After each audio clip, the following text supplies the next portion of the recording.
Well, a couple of days before it had been raining, steadily raining, I guess about a week. And that's what led up to all of this water coming into the complex. I was at my apartment, which was at Willow River Apartments. I was at my apartment all the way down on the far end.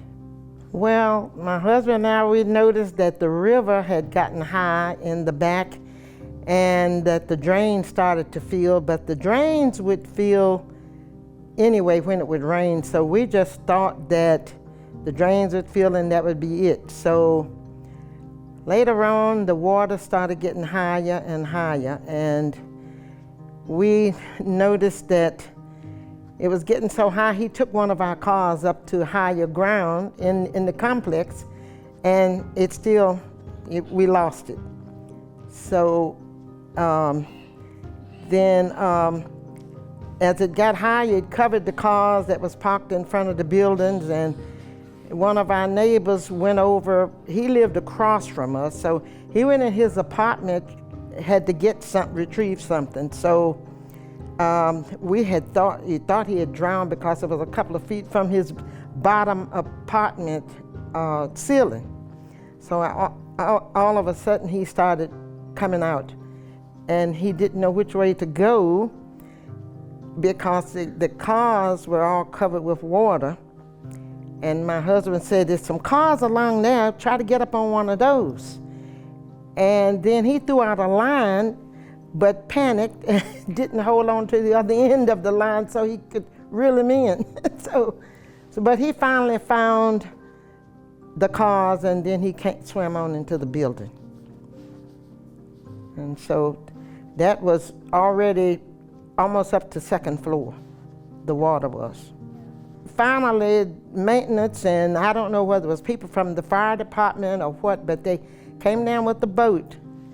And I said, "Well, I can't swim. I hope this boat's gonna make it," you know. So my apartment was on second floor, and we climbed up to the stairway and had to climb over that rail on the second floor to get in the boat. That's just how high the water was.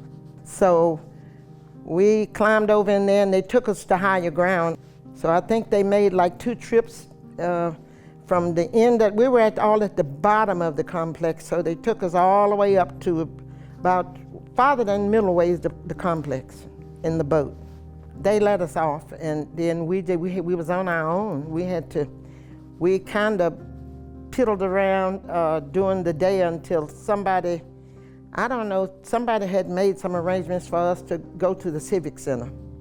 But in the process, my husband stayed down with all that water around the buildings. And my godson, they stayed down for about 2 days with all that water around the buildings.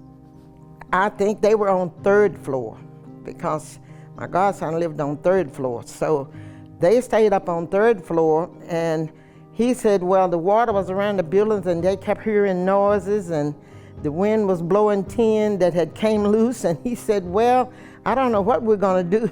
But they offered him to come out on the boat, but he refused. So I guess, he could swim for one thing, so he and my godson, so I guess they figured that if something went wrong, they would try to swim out of there.